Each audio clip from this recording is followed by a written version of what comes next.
Halo, jumpa lagi di channel Five and Chemistry.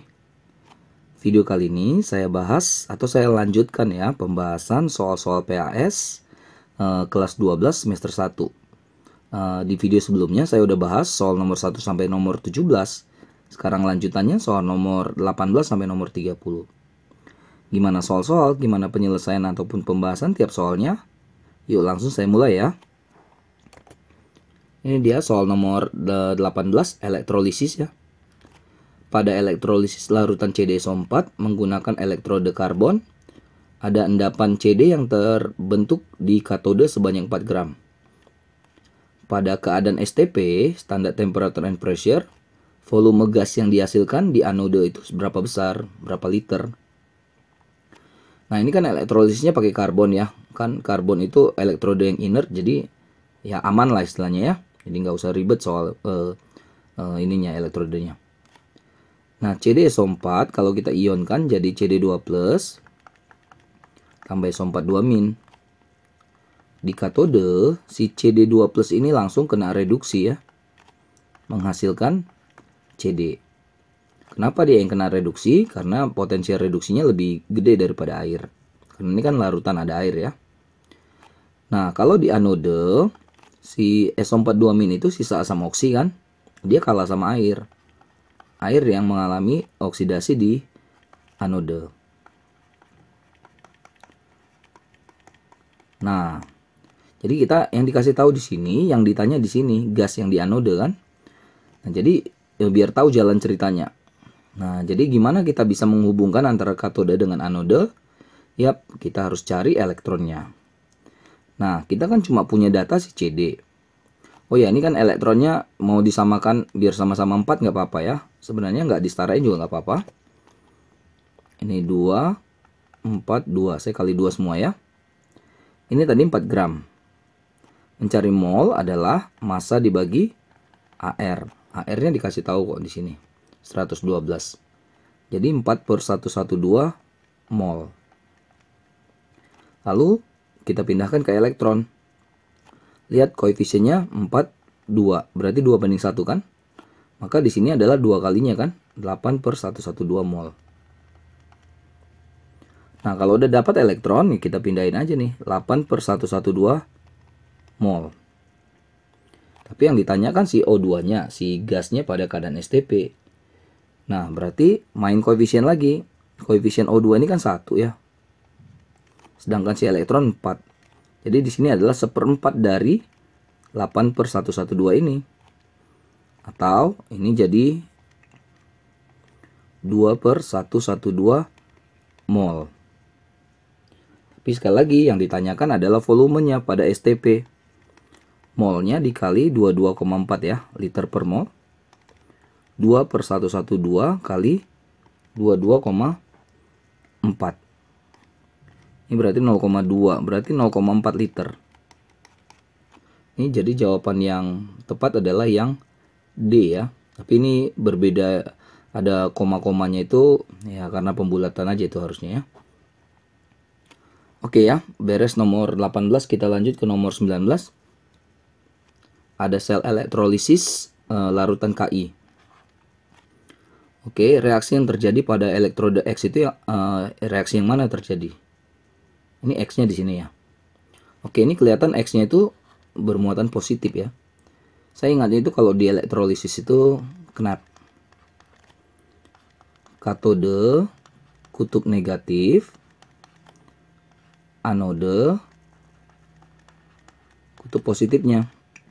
Jadi kan karena ini X-nya ada di kutub positif, berarti sebenarnya yang ditanyakan adalah reaksi yang terjadi di anode. Ki kalau kita ionkan jadi K+ tambah I-. Di katode yang tadi negatif ya, ini kalah sama air ya, karena K+ itu dari ion ini ya, ion logam 1A 2A ya, itu ion-ion aktif ya. Dari logam aktif itu kalah sama air. Jadi air yang tereduksi di katodenya.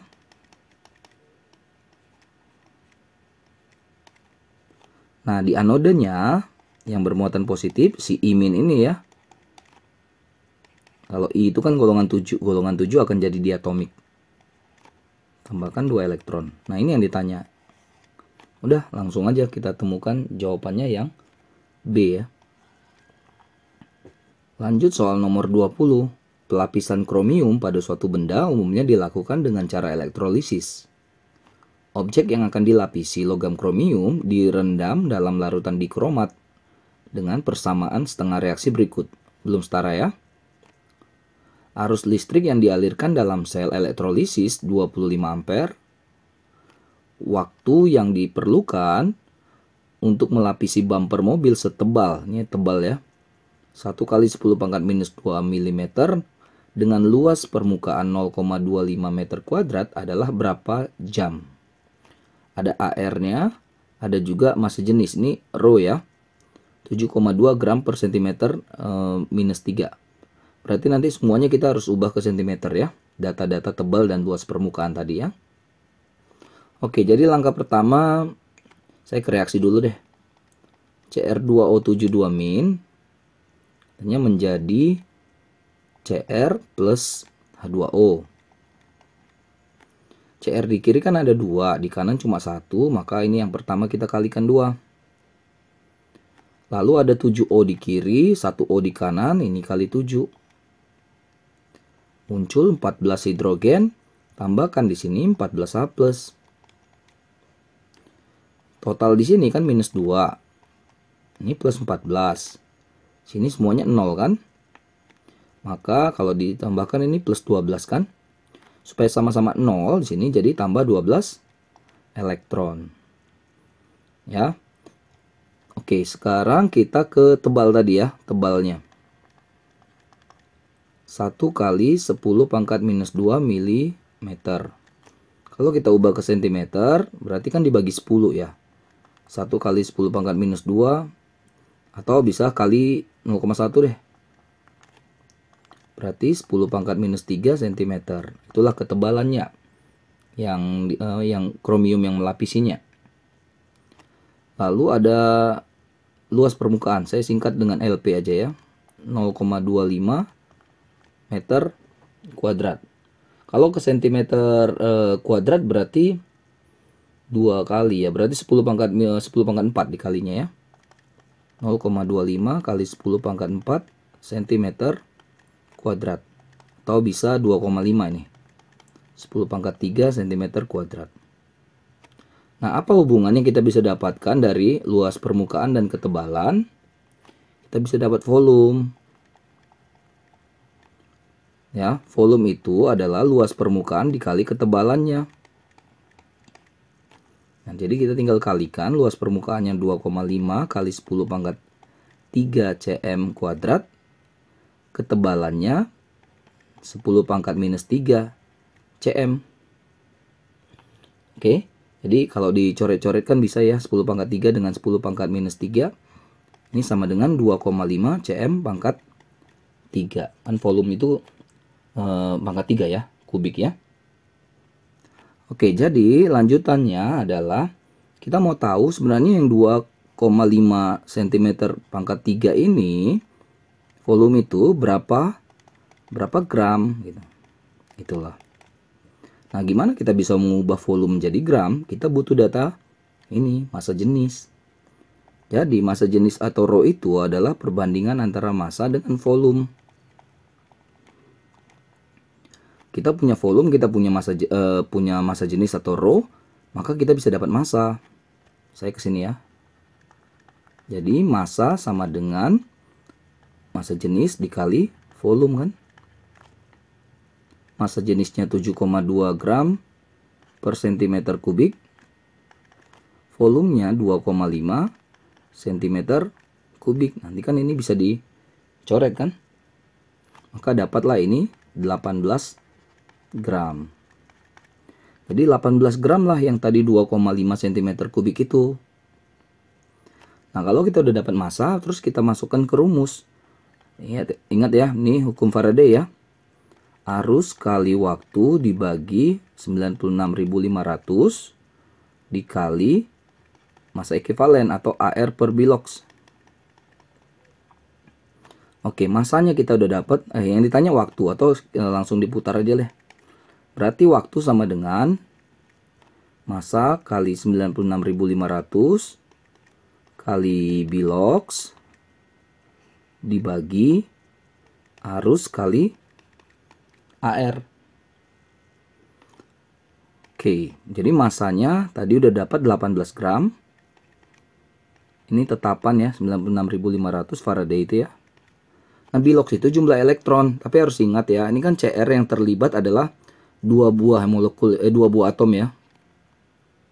Itu 12 elektron itu untuk dua buah atom. Jadi kalau untuk satu berarti ini untuk dua atom Cr.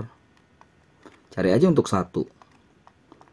Jadi satu atom Cr 6 elektron kan yang terlibat.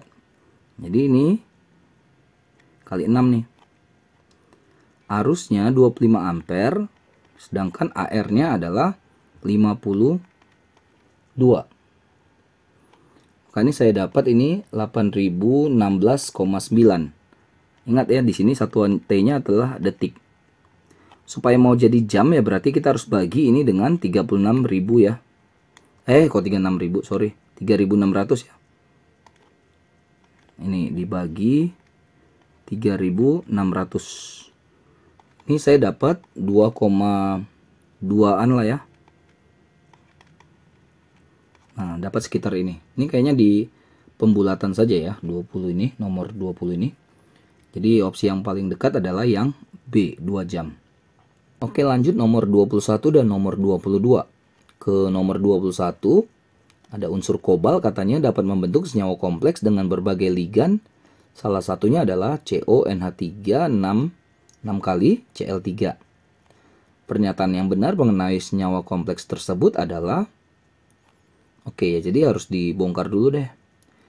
CONH3 6 Cl3. Ini bisa kita ionkan ya. Ini kan nanti bisa keluar dia. Cl itu kan -1. Kalau ada 3 ya kita kali 3 di sini. Jadi kita udah punya muatan 3 min ya, atau -3.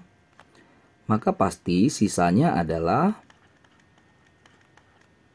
+3 di sini. Masuk akal ya, kalau udah satunya -3 pasti sisanya +3 ya, kan awalnya netral. Paham ya? Lalu saya breakdown lagi. Jadi NH3 di situ bertindak sebagai ligan.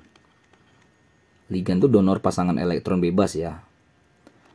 Lalu ada namanya bilangan koordinasi. Jadi angka 6 itu menyatakan jumlah ligan. Jumlah ligan itu menyatakan bilangan koordinasi. Berapa banyak yang berkoordinasi dengan atom pusat si kobal itu. Jadi CO di situ bertindak sebagai atom pusat. Nah, kita bisa cari muatan dari bilox dari atom pusat itu. Nah, ligan ini, NH3 ini ligan netral. Artinya nggak ada muatannya. Atau bisa kita bilang 0. Ini kan NH3-nya ada sebanyak 6 kali kan. Ya 0 kali 6 tetap aja 0 kan. Jadi bisa dihabiskan. Maka +3 ini mutlak milik si CO. Si logam CO tadi. Jadi muatannya +3. Oke. Nah, kalau kita buat nama, kita awali dari jumlah bilangan koordinasi. 6 itu kan heksa ya, kalau 6. Jadi heksa, kalau NH3 itu namanya amin, amina gitu ya, heksa amina. Lalu ada kobalt. Ya. Terus 3 ini kita kasih Romawi. Kita tutup dengan Cl. Ingat ya, Cl itu adalah klorida. Jadi mudah-mudahan ini bisa menjawab ABCD-nya, ABCDE ini ya, bisa menganalisis ABCDE ini opsinya. Yang A, nama senyawa tersebut adalah triamina. Nah, dari sini ada udah jelas salah ya. Harusnya kan heksa ya, karena 6. Ini tri salah. Kationnya CONH3 6 plus dan anion Cl min. Ini yang salah nih, harusnya +3 ya. Nah, ini salah. Ion klorida berperan sebagai atom pusat. Atom pusatnya si CO tadi. Bilangan oksidasi atom pusat adalah +3. Nah, ini yang benar, yang dadu. Mempunyai ligan sebanyak 3, harusnya 6. Salah juga ya. Gitu ya cara membongkar sebuah ligan kompleks ya. Senyawa kompleks yang ada ligan maksudnya. Oke, nomor 22 lanjutan. Pengujian tes nyala terhadap suatu cuplikan yang mengandung unsur logam alkali dan alkali tanah menghasilkan warna jingga. Dengan demikian cuplikan tersebut mengandung unsur apa? Litium ini kemerahan ya, merah gitu. Ini yang agak susahnya ini, materi ini kalau kita bilang merah, merahnya ada merah tua, merah agak tua, merah merah apa lagi lah ya, kejingga-jinggaan. Jadi agak ribet memang nih. Oke, kalium itu ungu ya. Barium nih hijau. Ini nih yang jingga-jinggaan di sini nih. Di kalsium nih, karena strontium itu merah juga nih. Cuma merah apa gitu ya, merah keunguan atau apa gitu. Ya, jadi kalian hafal lah ya warna-warna terhadap logam-logam terutama 1A dan 2A ya, alkali tanah. Oke, 23 dengan 24. 23-nya energi ionisasi unsur periode ketiga dari kiri ke kanan makin besar, cenderung makin besar ini ya maksudnya. Karena ada pengecualian juga di periode 3 nih. Akibatnya apa? Oke, periode 3 berarti kita punya Na, Mg, Al, Si, P, S, Cl, argon. Oke, lalu ke kanan itu makin sifat asamnya makin kuat.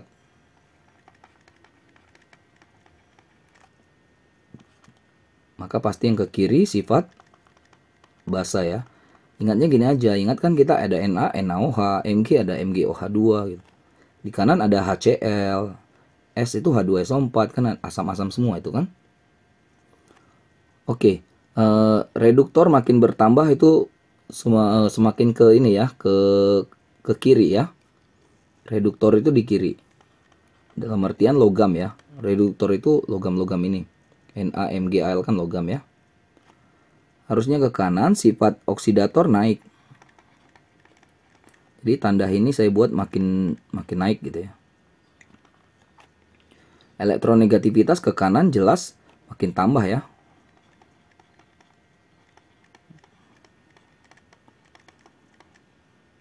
Sifat konduktoran kan logam ya, berarti dia ke sini.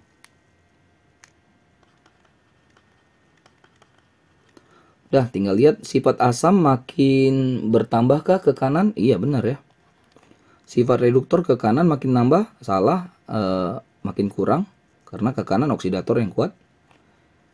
Oksidatornya makin menurun, salah, harusnya makin kuat. Elektronegativitas makin kecil, salah, harusnya makin besar.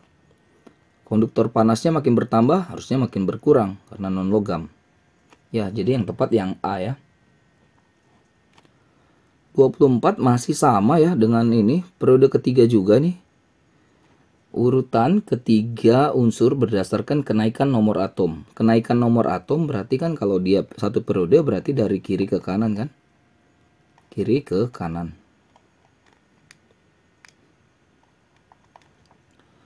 Oke, kita lihat apa di sini ya. Energi ionisasi ada pengecualian ya di periode 3 karena ada kestabilan nanti di golongan 2 dan golongan 5. Jadi jangan lihat energi ionisasi kalau saran saya. Lebih bagus ini lihat sifat-sifat ini ya. Kayak tadi. Kan tadi basa di sebelah kiri, asam di sebelah kanan. Di tengah-tengah itu ada nanti amfoter si aluminium itu. Nah, jadi pattern atau polanya di periode 3 itu seperti ini. Jadi basa itu kan si Z. Amfoter itu si X. Asam itu si Y. Jadi dari kiri ke kanan adalah Z, X, Y. Opsi yang tepat adalah yang E. Oke. Hati-hati ya sekali lagi ya untuk periode 3 itu untuk yang energi ionisasi itu akan ada pengecualian di 2A dan 5A karena faktor kestabilan dari konfigurasinya. Oke, lanjut. 25, 26. 25 nih kayak tadi lagi ya, ion kompleks lagi tadi. Tapi ini dikasih tahu Cr-nya 3+, NH3 ada ligannya, dan Cl- ada. Rumus ion kompleks yang mungkin terbentuk adalah, tapi dia minta Cr-nya 3+ ya. Oke, jadi kita bongkar aja satu-satu. Seperti tadi caranya ya. Saya ulangin, Cr, NH3, 3, Cl3, 3+. NH3 itu netral, jadi dia 0 muatannya ya. Si Cl itu kan -1 gitu. Jadi ini langsung coret aja karena kan 0.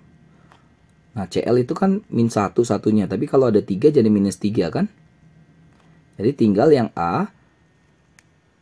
Nah ini kalau kita hitung-hitungan ya, jadi Cr tambah -3 sama dengan +3. Ini dia. Maka Cr-nya sama dengan +6. Kan yang diminta Cr +3, berarti nggak mungkin yang A. Coba lagi ya. Yang B. Cr, NH3 5, Cl 2+. Tutup. Tadi lagi, karena NH3 itu nggak bermuatan ya, jadi 0 gitu, biarin aja dia. Cl itu kan -1. Berarti ini Cr plus Cl itu -1, itu hasilnya sama dengan +2 atau 2+. Maka Cr-nya +3 ya, benar ini berarti. Karena 3 kurang 1 kan +2. Maka opsi yang B yang tepat. Gitu ya, jadi ini 0 ya, coret aja langsung. Biar gampang perhitungannya ya. Yang B nanti bisa dicek yang CDE-nya. Oke, nomor 26. Ini ada reaksi ya. Lalu yang ditanyakan mana yang berperan sebagai oksidator. Saya ulangin. Sn tambah 4HNO3. SNO2. 4NO2. 2H2O. Yang berperan sebagai oksidator. Oke. Ini kan unsur bebas sendirian 0 ya. Temannya di kanan O itu -2, kalau ada 2 kan -4. Supaya 0, Sn-nya pasti +4 kan. Dengan cara yang sama, O itu kan -2. Kalau ada 3 berarti -6 ya. Hidrogen itu kan +1. Jadi supaya 0, N-nya pasti akan +5 kan. Di sebelah kanan juga begitu, O-nya -2, kalau ada 2 -4. Supaya 0, N-nya harus +4. Coba lihat yang berubah. Sn dengan ini Sn kesini ya. 0 ke +4. Berarti kan dia oksidasi ya. +5 ke +4. Ini reduksi. Ingat, oksidator adalah zat yang mengalami reduksi. Jadi apa di sini zat yang mengalami reduksi? Ini si NO3. Ya, jadi ini adalah oksidatornya. Atau kalau ini soal PG ya, kalau soal PG seperti ini kan ditanya oksidator.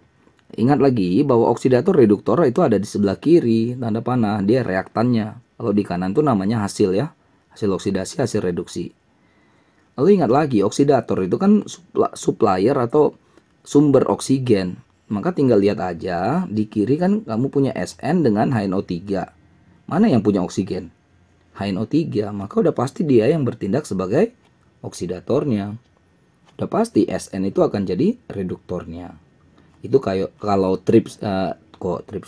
itu tips lah ya kalau mau mengerjakan soal seperti ini dengan cepat.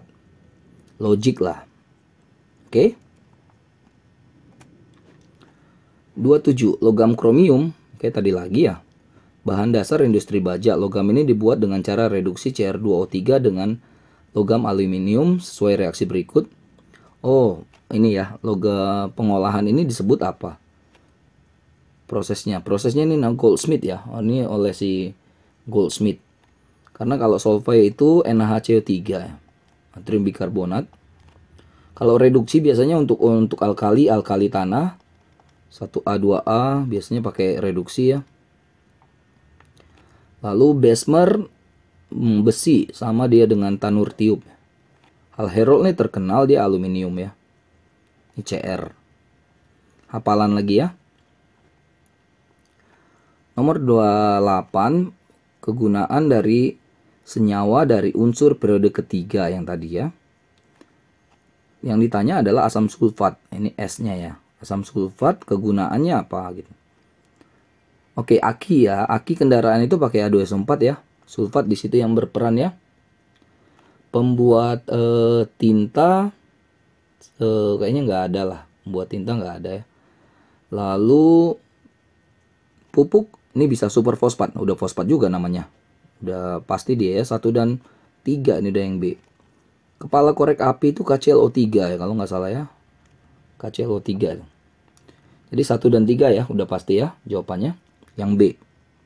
Terakhir nomor 29 dan 30. Nomor 29 ada tabel yang menunjukkan sifat keamfoteran dan kelarutan hidroksida logam alkali tanah.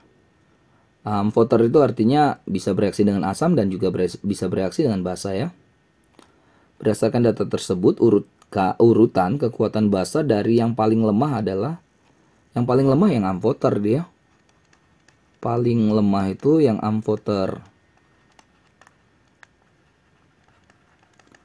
Nah, jadi udah pasti itu yang paling lemah itu nomor 3. Dia sukar larut kan. Terus ada lagi sukar larut, ada nomor 5 ya. Kita tanya kan dari yang paling lemah ya. Habis 5 berarti ini sisanya mudah larut, lebih mudah, sangat mudah. Nah, berarti 1 dulu lah. Mudah larut, lebih mudah larut, sangat mudah larut. Berarti 35, 1, 2, 4. Ada nih yang dadu. Oke, terakhir salah satu sifat unsur fosfor adalah dia beracun nih. Reaktif ya. Nah, ini larut. Nah, ini nih. Ya, ini hafalan ya. Fosfor itu kayak glow in the dark ya, bersinar dalam gelap dia. Kalau data menyublimnya saya nggak hafal suhunya. Ya, tapi dia beracun, reaktif, larut dalam CS2, itu pelarutnya yang terkenal ya. Lalu juga bersinar dalam gelap. Jadi saya pilih yang dadu. Oke, selesai ya. Demikian pembahasan saya, lanjutan dari soal pembahasan 1 sampai 17 dari video sebelumnya ya. Ini 18 sampai 30. Mudah-mudahan bermanfaat ya, terutama buat kalian yang sedang mempersiapkan diri untuk PAS. Ya, maaf kalau ada kesalahan, kekurangan-kekurangan. Jangan lupa cek terus, update terus ya video-video terbaru lainnya di channel Five and Chemistry ini. Sampai jumpa dan bye-bye.